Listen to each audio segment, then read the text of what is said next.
तो हेलो दोस्तों, स्वागत है आपका न्यूज़ टॉक्स में। दोस्तों, बहुत बड़ी खबर आ रही है यूएनओ को मंच से। यूनाइटेड नेशंस के जनरल असेंबली और मीटिंग्स में हर साल दुनिया के बड़े बड़े लीडर्स आकर अपने बड़े बड़े मुद्दे विचार रखते हैं, बड़ी बड़ी बातें होती है और मानव जाति के प्रगति के लिए बड़े बड़े सपने दिखाते हैं। उस भाषण को सुनकर ऐसा लगता है कि सभी देश और सभी लीडर्स धरती और मानव जाति के प्रगति के लिए कितने चिंतित हैं, लेकिन ऐसा बिल्कुल भी नहीं है और वो सब एक खोखली बातें होती है जो कि बिल्कुल भी झूठ होती है।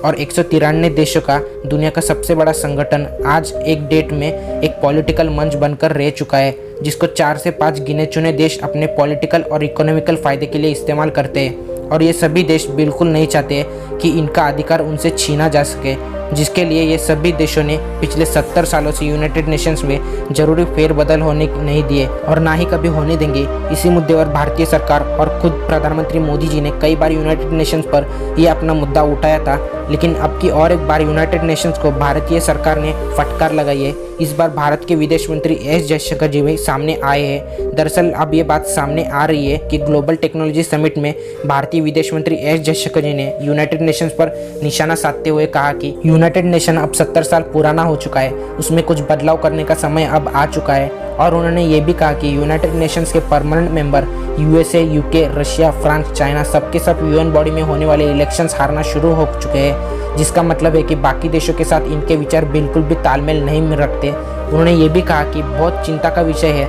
कि यूनाइटेड नेशंस के मंच पर 50 से ज़्यादा देशों का कोई नेतृत्व ही नहीं है। उनका इशारा सीधी तौर पर अफ्रीका खंड की तरफ था, जिसमें 54 देश है, लेकिन उसका यूएन मंच पर कोई भी देश नेतृत्व ही नहीं करता। और उन्होंने ये भी कहा कि यूएन की लीडरशिप काफ़ी छोटी है और अगर इसको प्रभावशाली बनाना है तो इसमें ज़रूरी बदलाव करना ही पड़ेगा।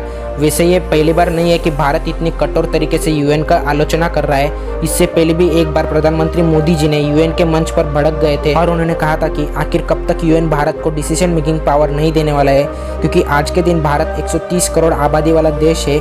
अगर वो भारत कोई भी फैसला लेता है तो पूरी दुनिया को प्रभावित कर सकता है। और मैं आपको बता दूं कि भारत के अलावा जापान, ऑस्ट्रेलिया, ब्राज़ील जैसे तमाम देश भी यूएन में जरूरी फेर बदलाव की मांग कर रहे हैं, लेकिन भारत सरकार इतने आक्रामक तरीके से आवाज़ इसीलिए उठा रही है क्योंकि भारत यूएन काउंसिल का परमानेंट मेंबर का प्रबल दावेदार है। वैसे तो यूएन काउंसिल का सुधार को लेकर 5 परमानेंट मेंबर्स बड़ी बड़ी बातें करते आए हैं, लेकिन उसमें से कोई भी देश कुछ भी कदम नहीं उठा रहे हैं और वीटो पावर का भी इस्तेमाल ये देश अपने पॉलिटिकल और इकोनॉमिकल फ़ायदे के लिए करते आए हैं। यूएन काउंसिल में कई बार ये प्रस्ताव भी आए हैं कि यूएन के परमानेंट सीट बाकी देशों के साथ भी रोटेट करने चाहिए, लेकिन अपनी अपनी सीट छोड़ने के लिए ये 5 में से एक भी देश तैयार नहीं है। और क्या आपको लगता है कि चाइना के होते हुए भारत को यूएन में परमानेंट सीट मिलेगी?